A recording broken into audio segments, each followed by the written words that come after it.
Hi everyone, welcome to Casual Watch Talk Live for this very special Watches and Wonders show. So keep your comments, let us know what you thought of everything that's been going on the last couple of days. But why don't we kick it off with a wristwatch check? Steve, joining us from Red Bar Austin. What are you wearing? Yeah, just a Casio G-Shock. It's bright yellow, so I'm never going to lose it, hopefully. But cool color. I like that one. I have a friend in my Red Bar group, and we recently had a swap meet of watches that nobody wants. And so I happened to buy this one off of him because I guess it was too bright. And it's probably too bright for me as well, but I figured I'd give it a shot and try it out. Oh, that's cool. I think it's great. Thanks. Mark, you're up next. What are you wearing? This is the Christopher Ward C60 Limpston. Wow. With the forged carbon dial, so on. And I'd show you the back. It's the Royal Marines signature, but yep. Love it. Pete, what are you wearing? Hang on. Oh, Breitling. Doing Breitling. Is it which section? Breitling Super Ocean bronze with the brown. Oh, nice. Very nice. Brown. Yeah, very nice. So, yep, there you go. Oh, making me hungry for marshmallows. Patrick, what are you wearing? Well, I'm wearing a new watch that I've been way too lazy to actually make a video about, but it's my Formex Space Rock. So it's a cool carbon fiber watch with a meteorite dial Excellent. by a weird little brand called Formex. So kind of a fun little watch. Nice. Yeah, nice. Todd, Seiko Todd, what are you wearing? We don't know. So I'm wearing two watches. Yeah. Oh, we can hear you, Seiko, but you're frozen. Okay, I'll quickly go and we'll go back. Oh, you're back. Oh, yeah, there we go. Okay, I'll quickly go then.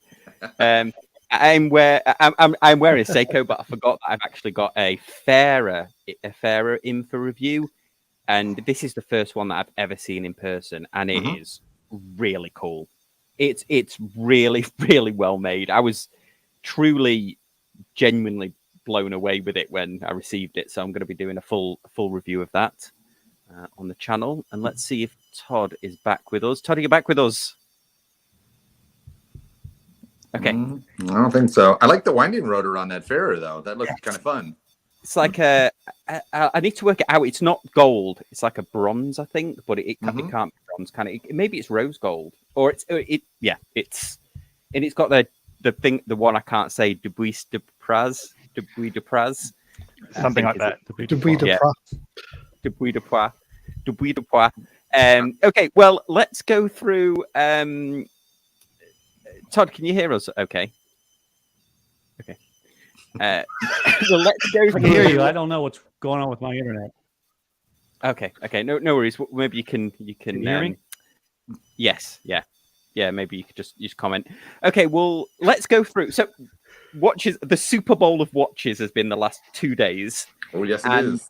There has been a lot of watches released. We're going to try and get through at least some of them.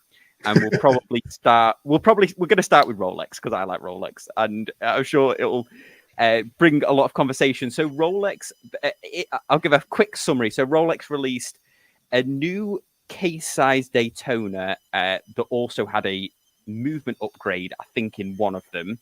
They released the 1908, which is they ended the Cellini, and then they brought this out, which looks ever so slightly like a Patek. And then the Yachtmaster 42 in titanium.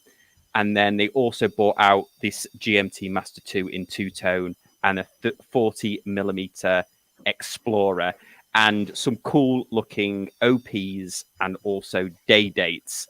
So there's the very quick synopsis of what they bought out. But where do we want to start? Who wants to talk about anything we want to start at here?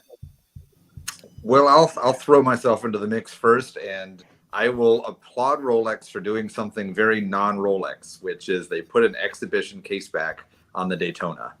And I know the Daytona movement isn't the most beautiful movement in the world, even though they did do a little extra finishing on it.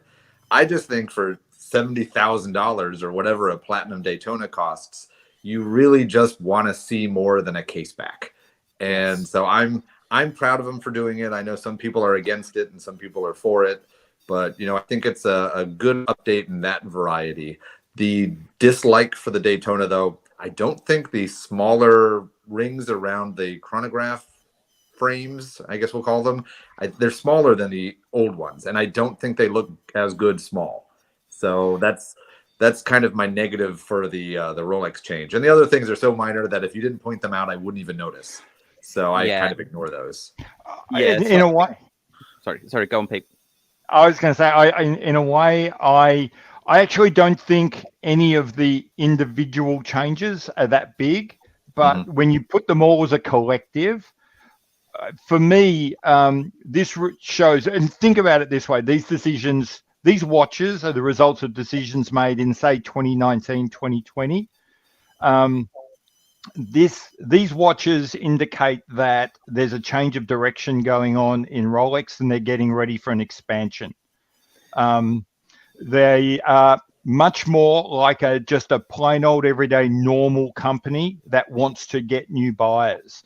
So we're getting variety in sizes, so you can now pick your own size of Explorer. We're getting more varieties of dial colors, so it's less the old Rolex gun to your head. It's black or nothing. You're getting more material choices. You're getting, they got rid of the Cellini and they've brought back what I think is going to be a platform for high complications moving forward. And you're getting exhibition case backs. This is Rolex moving into an expansionary mode.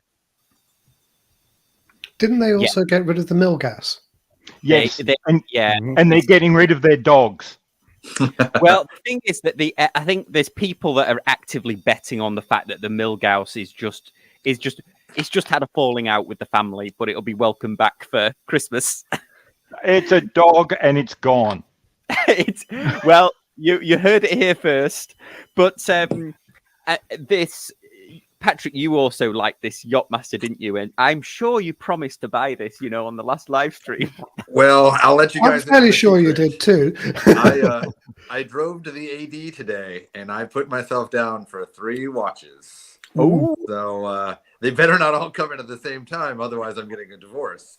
But I put myself down for 3 watches, and this is one of them because, as I said, I'm a man of my word. I've been looking for this titanium Yachtmaster for a while, and I wish they did the non-slab sides of the prototype and of the original Yachtmaster.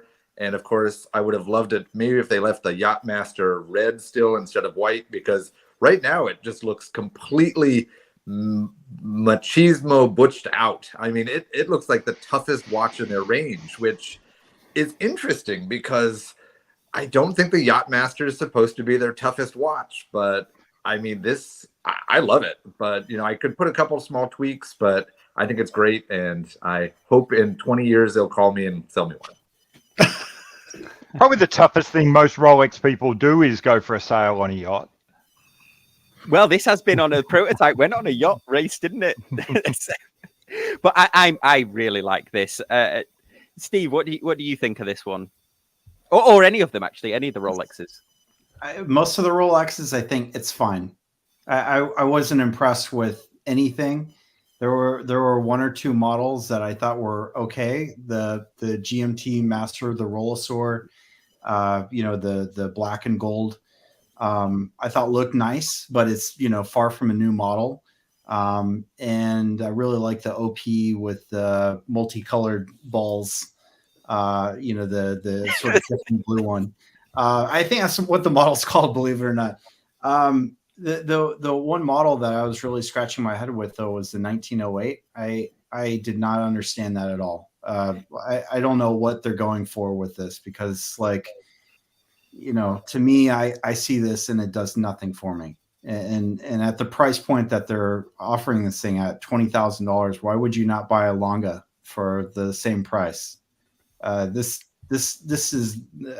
means nothing to me. So it's a Lange, it's a JLC. It's lots of things it could be, but it's not. It's a Rolex, and those people those people that there are people out there who aren't watch enthusiasts, they're just Rolex enthusiasts. Yeah. And this has given a Rolex enthusiast a JLC they can buy. Yeah. I buy that. I mean, for me, the thing about this, even though I'm not a dress watch guy, and I told the AD I was speaking to today, I'm like, hey, I think it's actually a really great launch. Though, kind of like you said, Mark, it does nothing for me. It's pretty vanilla, but I mean, I think a Calatrava is vanilla. I think, your JLC is pretty vanilla. And it's just kind of boring, but it's nicely done boring. And kind of like Pete said, I think they'll sell well just because it's a Rolex dress watch. And, for the guys out there and gals maybe who want a dress watch that has the king of watches on the face, they'll buy it. I don't think it's going to become the new Texas Timex, though. But, as a more formal dress watch with a, sort of classic formal dress design, it's well executed. Not to my taste, but it is well executed. But it is dull. Yeah. Okay. My opinion, for some reason, this GMT in the two-tone really tickled my fancy for some reason. I think it looks awesome. I mean, I like the gold one, but it's well out of reach. But this with the black and grey bezel, there's just something about it. I know it's not a new model, but there's just something about it. This was the one that I was like, where would I get $16,000 from? I haven't got $16,000.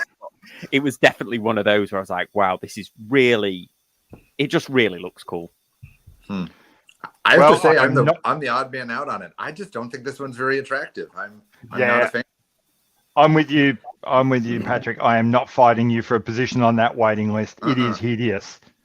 No, you've got that spot on the waiting list all to yourself. Oh yeah, Seiko Todd, can you hear us? What do you think? Yeah. I'm sorry, my internet's being a pain. I like it. It's okay. It's like the root beer in a way. I kind of like the color scheme. Everything with Rolex is kind of with me. It's kind of like, okay, The two-tone Explorer, when it first came out, made a bit of a splash, and then people convinced themselves they liked it, and they convinced themselves it was going to be a hit, and it's now available for less than retail. This will be the same in a couple of years. Yeah, because I have like a visceral gut reaction to these things. So the the green dial date just that I bought last year, just as soon as I saw it, I was like, I love it. And this, I had the same reaction to this, which is very rare that I get this with Rolexes. But I mean, that green dial, they put my mint green dial off my date just on the Sky Dweller as well, which also looked really, really cool. I'll show a picture of that. Where was it? The Sky Dweller. Yeah, so the mint green dial from my date just, which looks awesome. They put on the Sky Dweller as well. Mm-hmm. Yeah, they also went for Alpina Blue. Yeah. Well, Lucerne Blue was Christopher Ward's language. No, it's Alpina Blue. They've been using it for best part of a decade. Yeah, let me throw a quick comment on the Sky Dweller green there. I don't know enough about reference numbers, but I was on some other chats today, and they were talking about, I guess the reference numbers have finally been released for these new models. And the reference number indicates that there is probably at least a small case change to the Sky Dweller as well. And so maybe thinner lugs, just a little bit better wearability. And I'll let you in on a secret. I put my name in for the green one. Oh, did you? Because you've already got a Sky Dweller, haven't you? So I've already got the black, and actually, I prefer the black over the blue, which of course is the big popular one. But I think that green is amazing. So if I'm lucky enough to ever get the green, I'll sell off my black and replace one Sky Dweller for another, because I love the Sky Dweller. I think it's a great watch, and I just think this green just really screams home run. So. So this is my second Rolex. I like it. Yeah, if it's anything like the green on my date just, it's going to look awesome. And then before we finish on Rolex, I forget who said this before. I think it was you, Steve, wasn't it? That it just makes you really happy that this exists. And this is this is a happy, both this and the Bubbles one. I would never buy one. I'd never wear one. But they're such fun, happy watches. I'm just glad they exist because I think they're great. Not for me, but I think they're great. Yeah, it takes the edge off that cynicism about Rolex, isn't there, over the last couple of years? That they only make small changes and they're only after the wait list, and all these things. This is the watch that makes you think that it was designed after an awful lot of chocolate with liqueur in them. But it's fun. And I'm just, edible. I just really like them. They're happy, and you don't normally think of Rolex as happy, fun watches. Yeah, and the emojis on there as well. Or I'm surprised Rolex have they got? They might have a name that's not emoji, might they? They might have like a Rolexy sounding name for them, but. Yeah, well, I'm hoping someone gets their hands on those because I can't even think of what 30 emojis or 31 emojis they'd use. I mean, I run out after about 7 or 10. So, yeah, and if there's any of the controversial ones on there, like the eggplant or poop, I doubt the poop emojis on there somehow. Yeah. No, I have seen some of them, and they're all custom. They're not emojis that you're familiar with. They're all little sort of art pieces in themselves. And then, of course, if anybody's not seen this, the day at the top that changes to like love and faith and happiness and stuff like that, which I think is quite cool. Yeah, I'm up for the emojis. I'm not up for the eat, pray, love. Let's all go on a holiday in fucking Tuscany. Letters. That's the bit that makes me think this was probably designed by someone's wife who's just come back from an Italian holiday. It's like affirmations. Okay, Yeah. Well, let us know, guys, if you've got any comments about Rolex. But let's move on to. We'll very quickly go on to Mont Blanc, just because this was another watch that I really liked. And I actually even inquired today whether I could get one, and it's a boutique only, and apparently there's only 3 boutiques in the US that have got them. But this is the updated version, and I think a few of this was an update. Actually, go on, Todd. You know this better than me. Well, these to me are much more fresh than the other ones that they've offered in the past. Mont Blanc really isn't known so much for their divers. When I saw this, I saw something pretty new to me. Yeah, because the previous one had the green bezel, didn't it? And it was I like green watches, but it was perhaps just a little bit too green. But I really like this one, this boutique only one. Yeah, which boutiques do you know? Yeah, there's one in one where I used to live in Costa Mesa, and then one in New York, and then there's one somewhere else. But I know it's not. There isn't one in the local. There's not one in Miami. There's not one locally here in Orlando. It's a really weird way of doing it for some reason. They're following the Moonswatch release. They're making it so limited it becomes popular. Yeah, So are York. they the only boutiques, or they're only making them available in those boutiques? They're only making that's because I'm sure the one near me is a boutique. I'm sure the one in Mola Millennia is a boutique. So I think they're only making them available in those boutiques, unless there's some like weird thing like Tudor has where.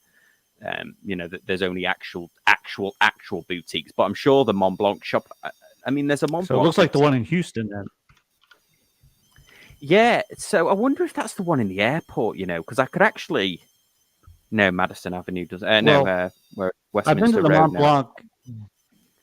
Yeah, I've been to the Mont Blanc boutique in Galleria Mall in Houston. So I'm wondering if that's where that little star is at the bottom part of what appears to be Texas. Otherwise, Sam, do I need to go on a shopping trip to the Mont Blanc boutique in New York for you?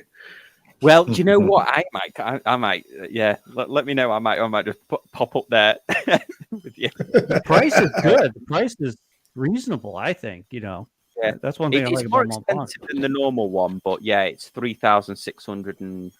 That's not bad. That's really not bad. You can spend that much for an Oris now. Mm-hmm. Yes, You can spend $6,500 on an Oris. Yeah, evidently, yeah.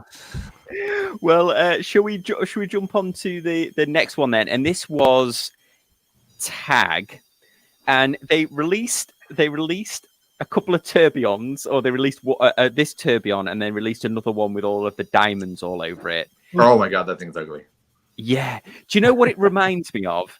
It reminds me of I'll have to find it and then I can say what it reminds. We'll find it after this. But what I thought was interesting about this Carrera chronograph is the dates at 12, which I quite like. Yeah, look, for me, I just about had tagged down as one of the winners of the show based solely on their 38mm chronograph. It's just one of the most gorgeous watches I've seen this year. And I think it's just a complete winner. Okay, so this is the 30. So these are 30, that one. This one. They're smaller than I want. I would probably not buy it because they're too small. But I just think that that's just a damn gorgeous watch. Yes, there is something about it for sure. Yeah, I agree. It'd be interesting to see how good that domed sapphire is, and I like the fact that the tachymeter is on the inside.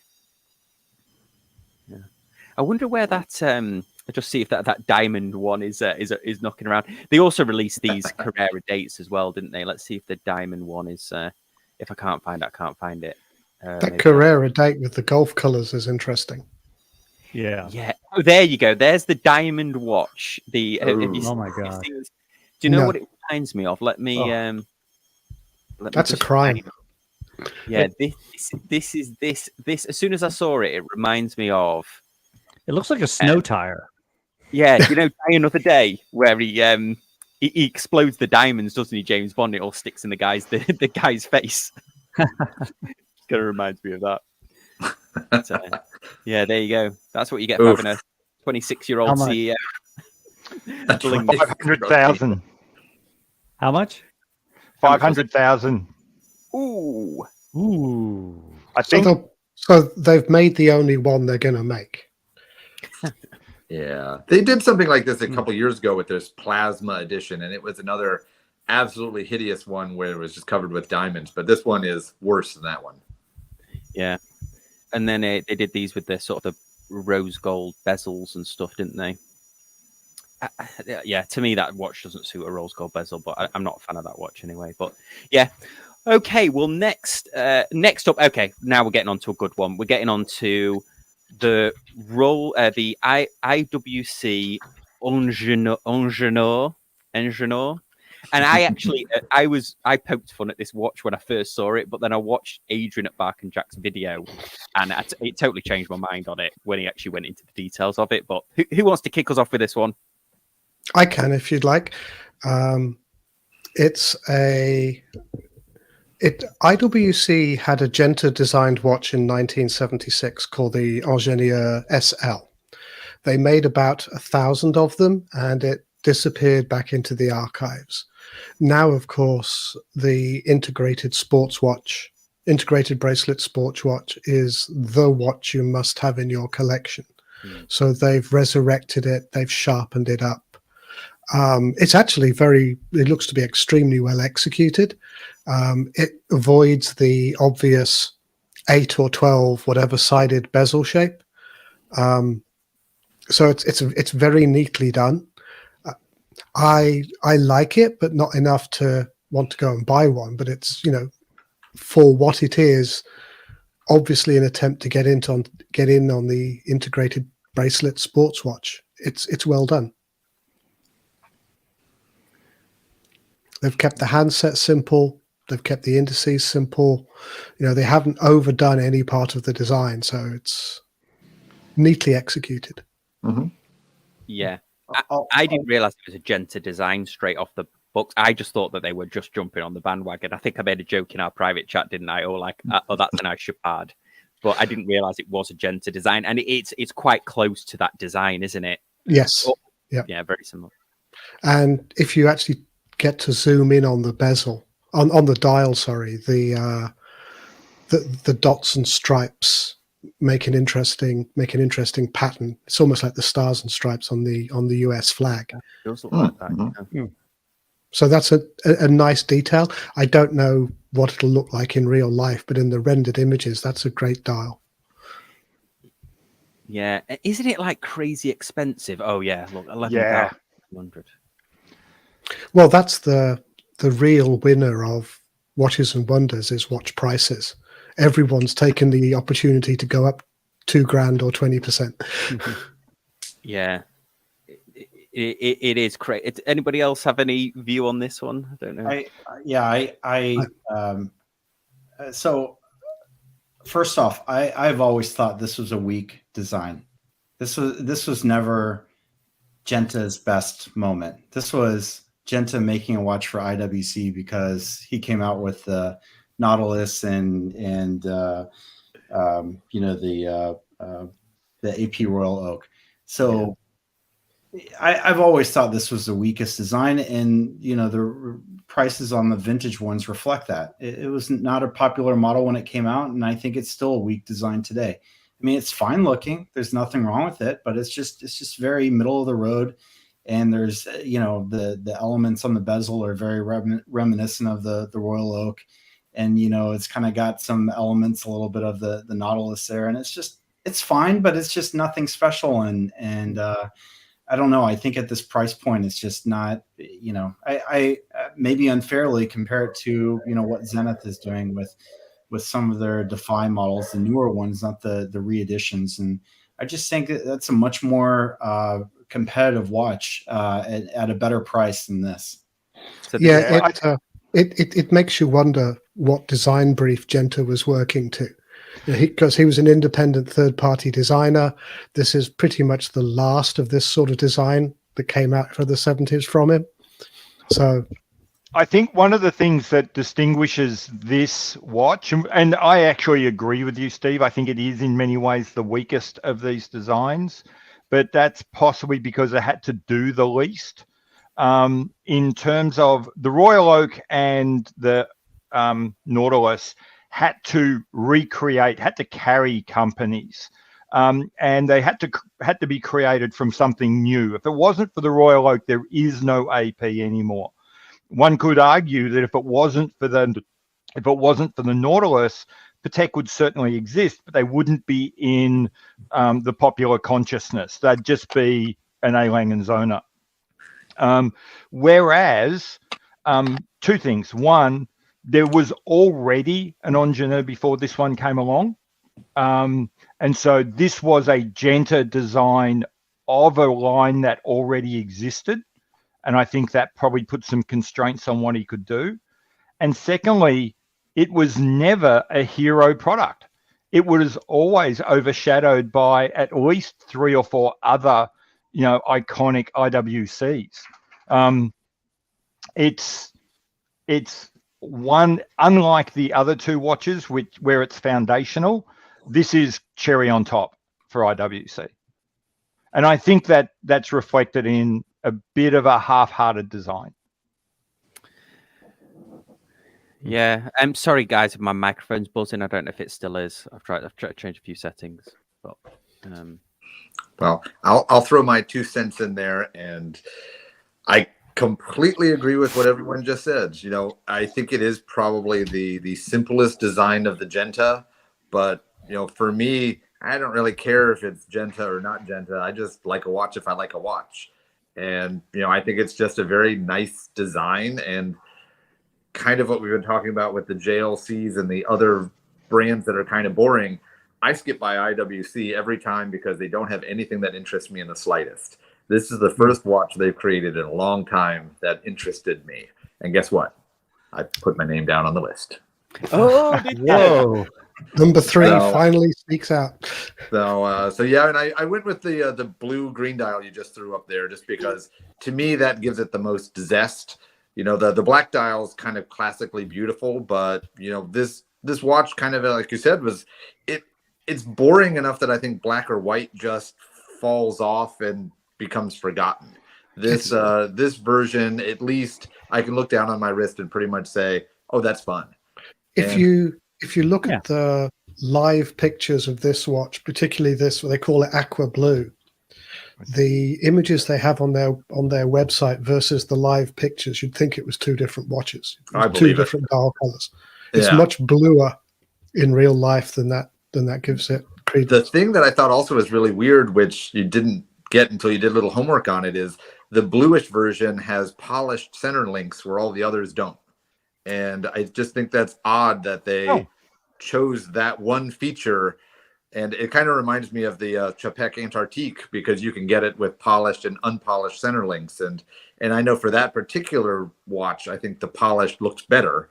The bad news is, polished is a scratch magnet, so it won't stay polished for long. Yeah, it means I have to be a lot more careful with it. But that was kind of my only reservation about the blue color, was I think the polished will look better, but then I have to be a little bit more careful with my watch. But the real fun is this going to be a dog, or is the hype pony going to jump on this and I won't get it? Because I'm kind of curious how long it's going to take the AD to either source and or give me this watch, or if it's going to be like the other two I put my name on, where I might not hear anything for 5 to 10 years. Who knows? Maybe you should take underachieving watch collectors' advice, and I quote, "I'll buy the IWC used in a few years' time, possibly." That's possible. I mean, I said, you never know. I mean, I said, I don't buy watches as investments or, that kind of thing. I buy them because I like them. And, I said, I saw this watch and I liked it. And, I've got plenty of watches I bought over the years that have sunk like bombs because I'm the only guy in the world who likes it. And that's okay with me. It's like a car. It's not supposed to make you money. And, if as long as I love it, I'll keep it. Supposed to make you happy. That's all it has to do. You got it. Okay, well, let's dive on to this next one. I don't know, Pete, do you want to go first or last? Okay. It's pure wave and service. You could, if you're into black bays, you're going to think this is the best release ever. Watch Gringa got all excited about it because she loves her black bays. I had one scan and just moved on. It's dull, dishwasher. It's generic. It's like going into, for me, a Tudor boutique is like going into an ice cream store that sells 52 different varieties of vanilla. Perfect. I need to write these merch ideas down. Write that down. We're coming up with a new T-shirt idea nearly every time now. I was underwhelmed, I have to say, with the Tudor releases. I mean, a lot of people they like the GMT, don't they, with the white dial, which there it is. There's the GMT with the white dial, which looks cool. Do you think they were kind of not sitting it out, but I suppose that's unfair to say, but do you think they were more relaxed this year not to steal Big Brother's thunder? Or no, I just think they're trying to steal like artists. So, they say steal like artists means taking from everyone. So they've taken the basic watch from Rolex, and they've taken the color scheme from Steinhardt. Or Yeah, I was going to say glycine. I think that the red dial, the red bezel one, looks a lot like a glycine Airman. Yeah, I'm sure Invicta has done that watch already. Yeah. Well, we've got the best comment of the night here. This is Crown and Cactus says, "Come on, can we get a Black Bay with the date?" Exactly. Best comment of the night. The Black Bay 58 bite as well. They should give it a date. They made it smaller for 37, so they must be going after, I guess, I don't know, more of the Asian markets, perhaps. Well, they've also missed a trick. Is that I think it's the 58 that's 31, 36, and 2 other sizes. I'm tired of being discriminated against. Where's my 34 mil?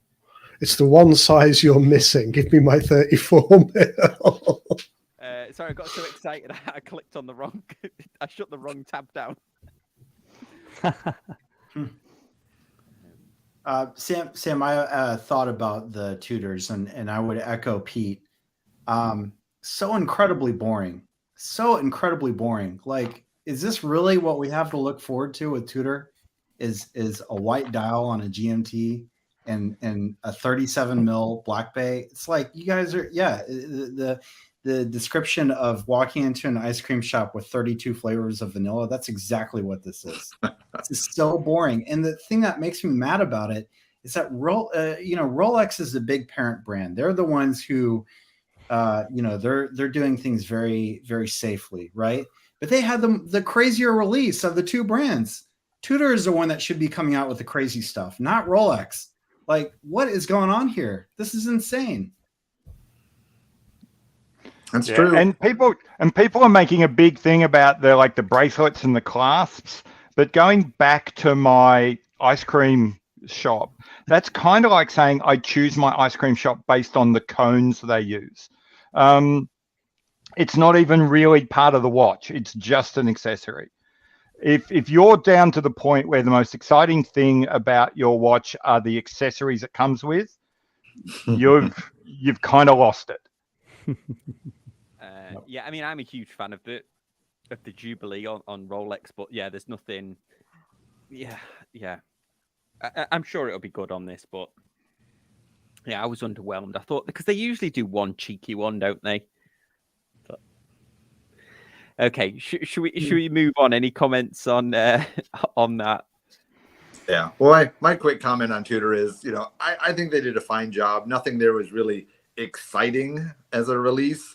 It just color changes. They kind of said exactly what you guys said before. Is Tudor this year did what Rolex does every other year, and it's not a bad thing. It's just it wasn't anything that made me really stand up and say hooray. Yeah. Okay.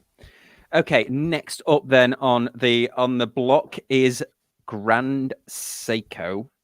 They released a bunch of models, but they released this Tentograph, right? Mm-hmm. Which the guys over at Watchfinder tried to do a good explanation of why it's called the Tentograph. Did you hear this, Todd?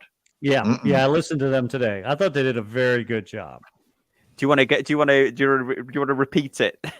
So yeah, I'll try to do. So 10, the first 10 is how many beats per second. So this is a 36,000 BPS mechanical movement. The TA is is it reflecting the amount of mainspring energy it can hold? In other words, I think it's 3.5 days. I've forgotten what the TA stands for, and then graph is for chronograph. Yeah, that's how they explained it. They struggled with the TA bit, but yeah, there you go. 3 days T automatic chronograph 10 T. They actually spelt it out on here. I hadn't seen this before. I hadn't seen that. I hadn't seen it there. Yeah. No. Oh. T is the 3 days, and then a graph. Yeah. Oh, yeah. Somebody else. Yeah. Whole Milk just put in titanium automatic too. I could go. I might go with that too. Well, if they were sticking to the chemistry, TA is tantalum, which would be a far more exciting material. Oh, yes, it would. Patrick would have bought one already. Watches. The only bad thing, is that I think it's a gorgeous watch, and even if it was in tantalum, I don't think I could buy it because Grand Seiko, just for whatever reason, whenever they make a chronograph or a diver, they just make them huge. I don't know why it's so huge. You're absolutely right. Is the lug-to-lug on this 55? Oh, let's have a look. I think somebody said it was 55. What is it? I mean, so even if I wanted to like it, I mean, I just couldn't if I even, you just can't. And, they're all, diameter 44. And you're right, with lugs, it probably is close to 55. And that's just... I could do a 43, but not 55. That'll just hang off my wrist. I mean, it's beautiful, but why do you make it so big? Come on. I don't know. So that's my only gripe. Beautiful watch, too big. Yeah, and it's like $200 less than a Daytona, isn't it, or something they were saying? Right. It is, but you could probably actually buy it if you go to the store eventually, as opposed to Daytona. But yeah. But yeah, it's too big. It's too big. And then they had some others, didn't they? That were well. First of all, anybody else? Any comments on this one? What's the overall thinking? I like it. I like the Tentograph better than what you're now showing. Oh yeah, that's it. Have you seen? This is a snip at $260,000. I think Pete's idea that Grand Seiko want to become the Japanese Patek Philippe is coming truer and truer. Mm-hmm. Oh, absolutely, and that's kind of what I thought when you see the Tentograph. It smacks to me like they're like beginning to fill in those complications.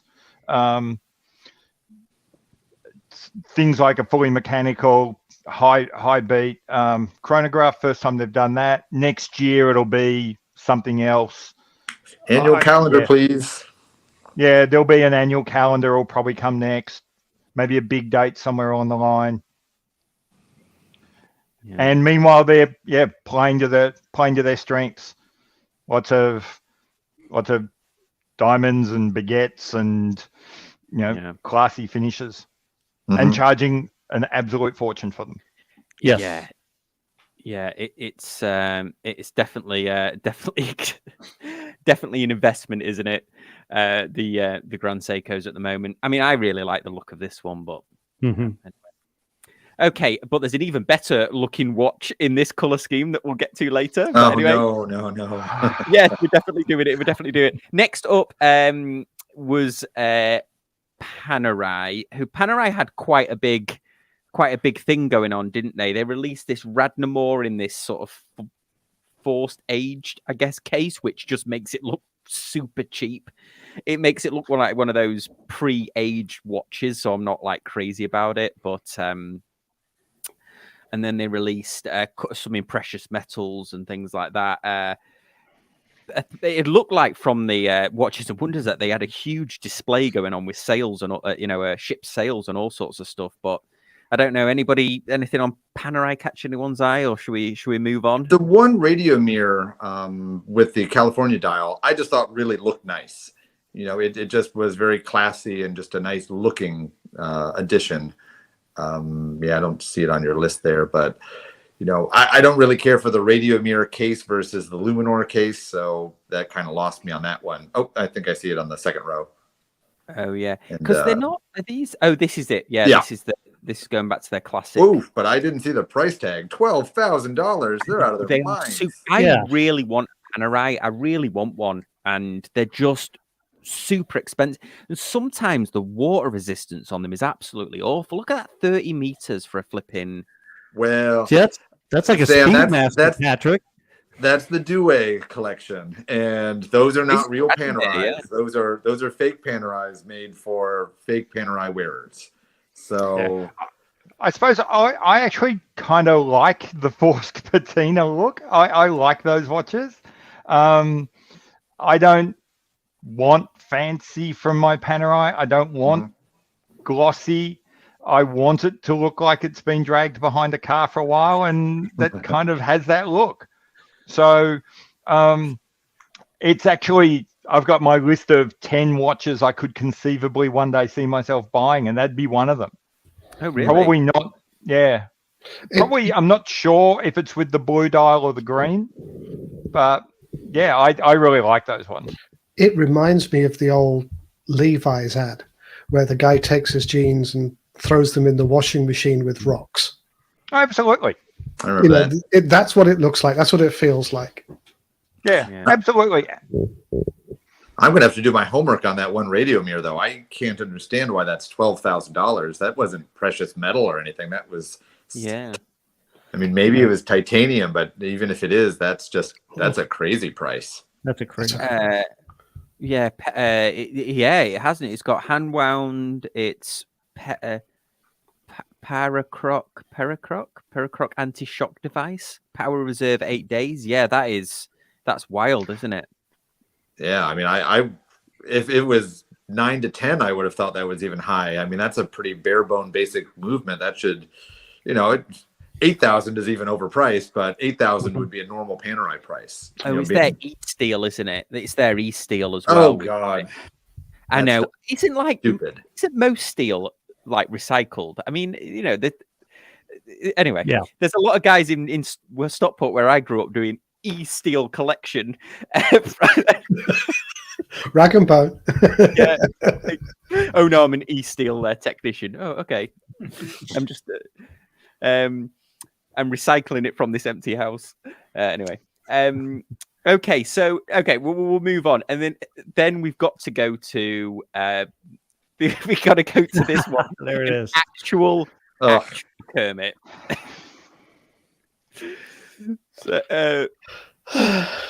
It's a collaboration. With Kermit the Frog. This could be an April Fool's, couldn't it? When I first saw it, I'm like, is this an April Fool's? Why did they cost so silence, much? Why is it so expensive? That was the thing that really shocked me. Is that what is the MSRP on this? 4,600. Too much. That's Get the Mont standard. That's standard caliber 400 pricing, though, isn't it? Mhm. Yeah, pretty much. But I think they make this one. I think to Steve's point, I think they make this one in different. Well, let's have a look actually. So what is? Oh, the pink. Well, it's 300 more than the pink, and I think that's still too much. Yeah, way too much. night salmon or whatever it is. I would maybe. never spend $5,000 on an Oris. I'm sorry. It looks nice, but I would never spend that amount of money on an Oris. Mhm. I'm gonna hold it tight. Wait till you see the price of the ProPilot altimeter. That's even scarier. Let's have a look then. So this is the Pro. There we go. 6,500. Oh my gosh. So this was a Yeah. new Watch and Wonders, wasn't it? Release? Is it got Yep. some kind of automatic altimeter in it, or Yes, it does. There's there's one or two mechanisms for the altimeter. Is that 18 mil thick or something? Probably. It's huge. There we go. It's 47 millimeters. Interhorn width, is that the strap width? Yeah, 47, 10 bar, water resistant.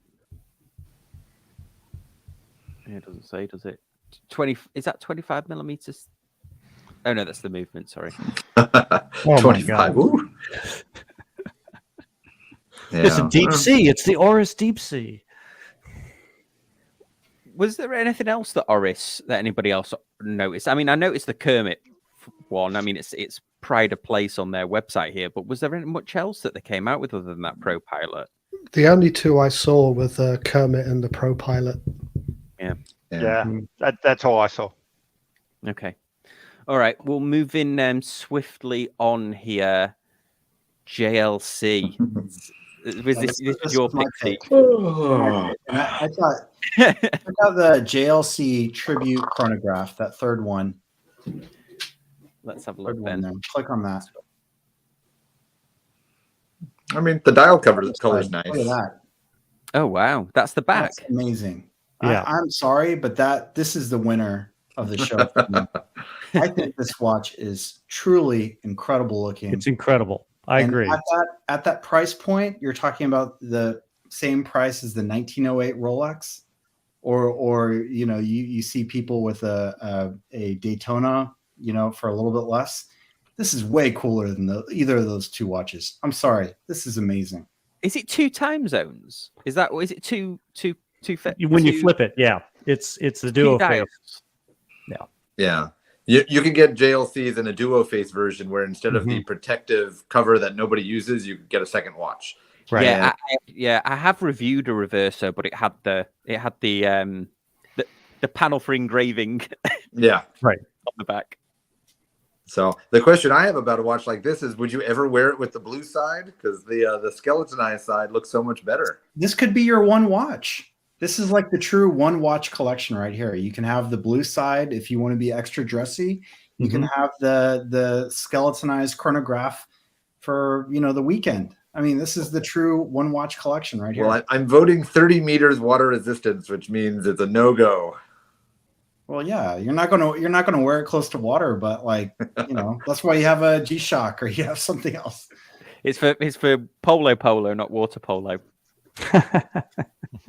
Was there anything else that JLC released, or was it was those, wasn't it? Actually, A lot of the Reversos. They released different versions of the Reversos that I saw. Yeah, there's a Tourbillon, the first one as well. Yeah, there's a Tourbillon. If you really want to spend some money. Yeah. Pretty much every year, they launched like a super mecha crazy machine. Oh yeah, there you go. It's gorgeous, but if you have to ask the price, you can't afford it. Tell me about it. Okay, well that was JLC. I had one more watch that before we do that, let's do Zenith. So So they had quite a few out, didn't they? They had this Pilot Automatic, which looks like a IWC, I guess. Yeah, their Pilot watches were, I thought, unexciting. Very. Legible. Legible, but Legible. so's a Hamilton, so's a Laco, Yeah. so's an IWC. These were probably if there was a prize for the most mundane watch launch, this would probably be a good candidate. Oh, Wow. Pull up the chronograph version of this, though, Sam, because I thought it looked really nice. And that's a lot you know, better. That's a lot better, Steve. I think a lot of the people who are looking at these are going to be comparing it against the big Pilot. Look at the black one, for example, or maybe even this one. Yeah. I think they look really nice, and at the price point, I would imagine it's quite a bit cheaper than the IWC. I think they look really good. I mean, I probably wouldn't buy one personally, but I do think it's a move in the right direction for them, and gives them a chance to sort of compete with IWC on their own territory. Yeah, that's a much more interesting design, Steve. I agree. mm-hmm.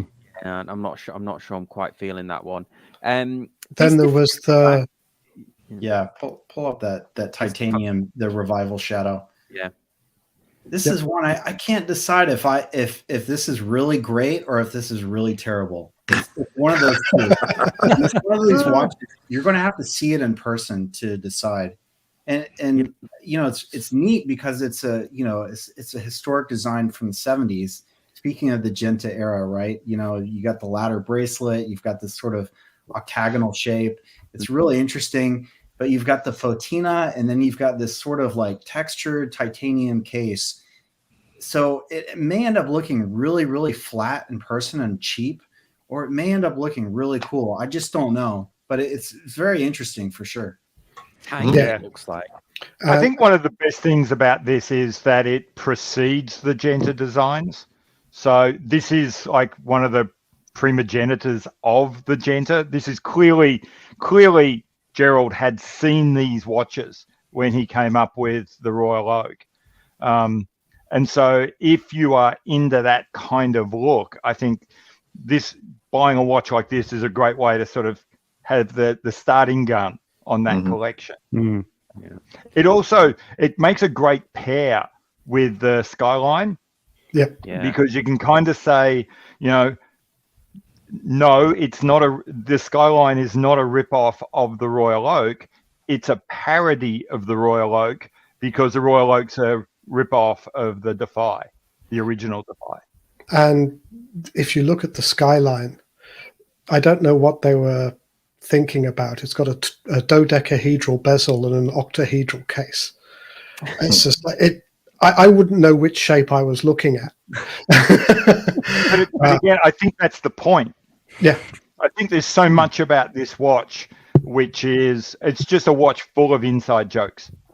Yeah, but if you look at what they did with the ceramic Skyline and the ceramic Skyline skeleton, the design suddenly makes sense.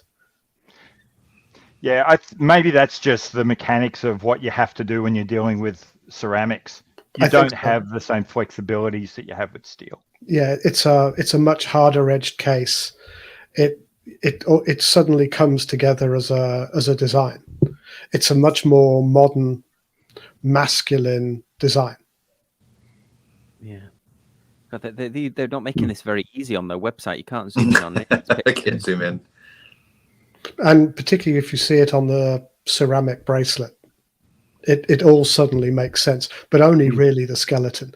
And part of that is they moved the small seconds down to 6 o'clock, which helps balance the design out.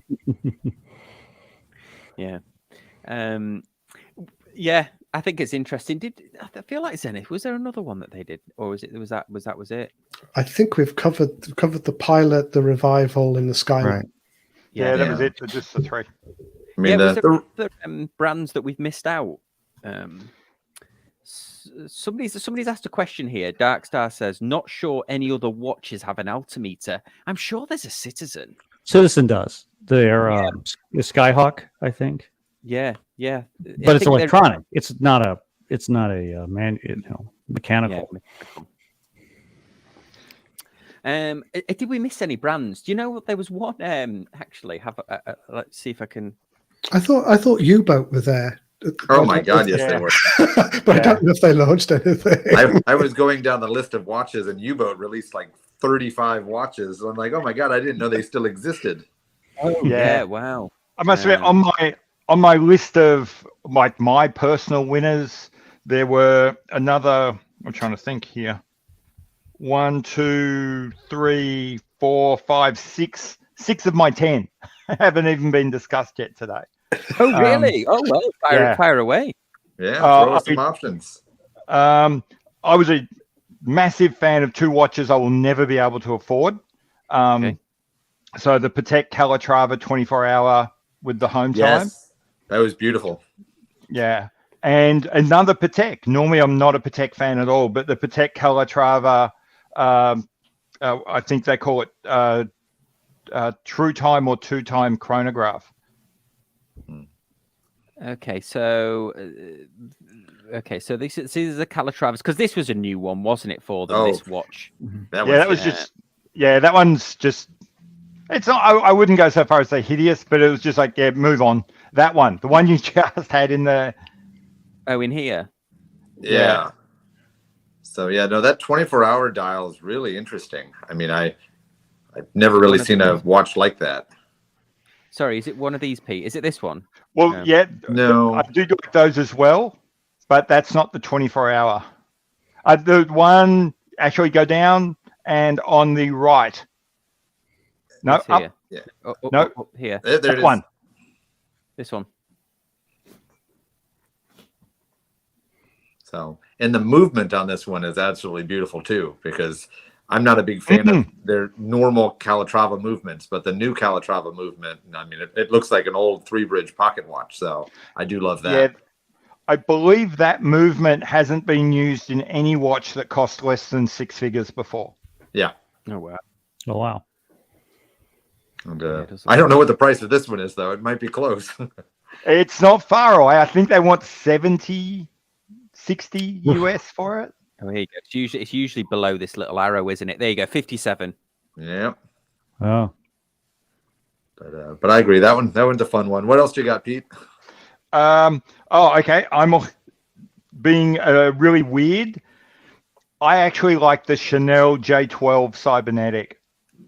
You know what? I was just looking for the Chanel watches, because there was also this one that looked like it was. Yes, this is it. This is the one I was thinking of. But they do one with diamonds as well. Yeah. Yeah, so it's got this overhang. Okay, I am not on board with this one. So. I think this is great. And what's really interesting about it, for me, I don't think it's, given what it is and given how complex that case would be to make and the massive failure rate I suspect they have, the price is actually pretty reasonable. Yeah, and they do it. They've got a diamond version of it. It's the diamond one that I saw, where all of this is actually inlaid. The actual.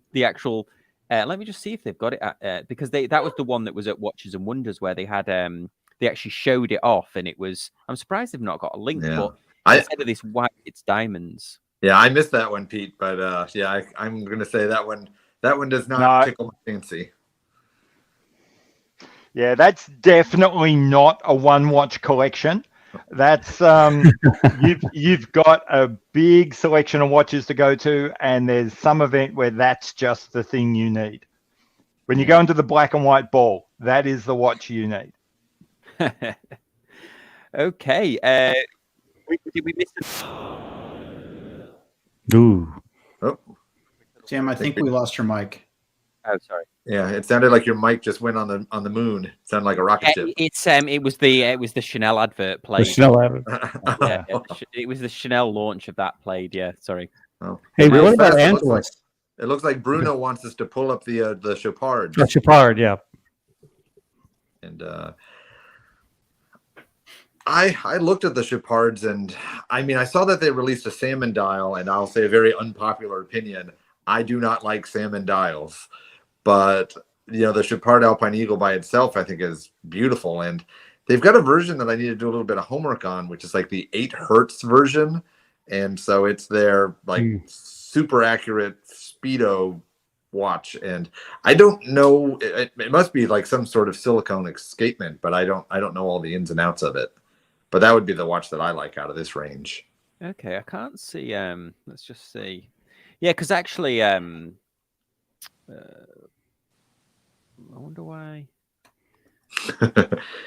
They're showing more Julia Roberts than they are watches. Well, she was there, wasn't she? She was at Watches and Wonders giving the talk. Wow. She was there on their behalf. Yeah, Yeah. she was speaking at one of the things. Okay, so these are the new ones. Yeah, that's where I was trying to find it. So it's the Alpine Eagle XPS. Yeah. And this And was then the That's the one. Yeah. Yeah, that's the one that I think's cool. But I don't know about the movement. I said I haven't done my homework on it yet, but It's not $20,000 cool. Oh yeah, it's 57,600 vibrations per hour. Silicon escapement. Okay. yeah, I'm gonna say I knew it had to have some silicone in it. That's the only way you can make them go that fast. But Yeah. it's pretty interesting. But Hmm. the salmon dial I think will be very popular. But as I said, just for me being the odd guy out, salmon just usually isn't my color. No. Hmm. Pete, was there another one we missed off your list? Yet another Hermes H08 came out. I love that watch. And yeah, I think I will end up getting one of those at some point. And they just keep bringing out interesting case combinations. So this one was carbon. So Okay. I don't think they've put it on their website yet, because I was looking yesterday. So Yeah. you'd have to go through the Watches and Wonders thing.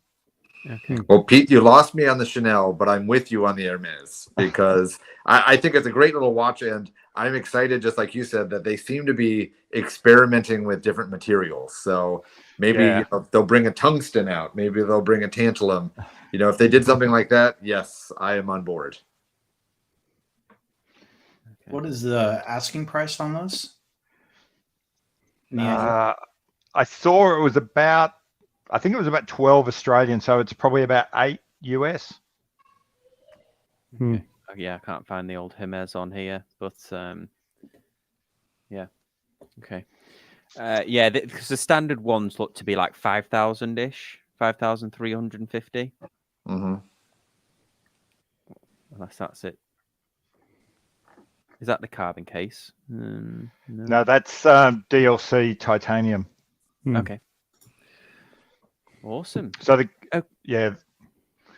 and the only other watch I really liked was from a little independent called Trilobe, and they did an interesting kind of MB&F meets Arnold and Son exploded movement type thing, which I like. Not the one with all the diamonds. Okay. Yeah. That one. Yep. Oh, this one. That one. So yeah, Trilobe's a really cool brand. They've been nominated for GPHGs just about every year, and I don't know if they've won yet, but no, it's just a really cool watch and really cool way to set or tell the time. So they're kind of like Resonance to me. They're just a really neat brand that has a thing, and they keep going with it, and I like their thing. I was about to say the Trilobe kitchen scale actually did win its class in GPHG last year. Okay. Yeah, and they're in this interesting little cluster of indies that I really like, in that they're expensive, but they're not insanely expensive. You don't have to be an oligarch to like be buying their stuff. So 17,000 euro. Interesting. Yeah. I mean, Cool. Well, it's- yeah. Before we wrap up, anybody, is any that we've missed? I suppose. I suppose should we say? What's our standout watch for the show? Then should we pick one each? Maybe as a final thing. I'm going to be boring and say it was that Rolex GMT. It was for me. I loved it. I just loved it. But anyway, Seiko Todd, what was your watch of the show? Yeah, even though it's too big, I'd have to go with the Seiko Tetrograph. Yeah. Go on, Patrick. Well, I can't limit it to one since I just put my money where my mouth is on 3. So, the Yachtmaster, the Sky Dweller, and the Ingenieur are definitely, tickled my fancy enough that, I haven't put my name on an 80 Rolex list in a long time because they're all boring as hell, and those are exciting enough that it's interesting. But if I had to pick one out of them just because it's brand new and fun, I think the Titanium Yachtmaster, just because it's such a tool watch, and I'm proud of Rolex for finally making a watch that's kind of tough. Yeah. Pete, what was can you pick one for the show? Yeah, the Patek Calatrava with the 24-hour dial. That's my watch of the show. Yeah, Mark? In a moment of self-loathing, the Rolex jigsaw puzzle. Oh, yeah, okay. No, that's my good. standout. Right. And then, Steve, you're bringing it home now. You've got the final word on this. I have to go with that JLC Reverso Tribute Chrono with the skeletonized dial. I just think that's amazing. Yeah. Cool things come in small packages. Awesome. Well, thanks everyone for being so active in the comments. Big thanks to the panel, and we'll see you on Sunday. Thanks, everyone. Bye. Bye, everybody. Bye. Bye-bye.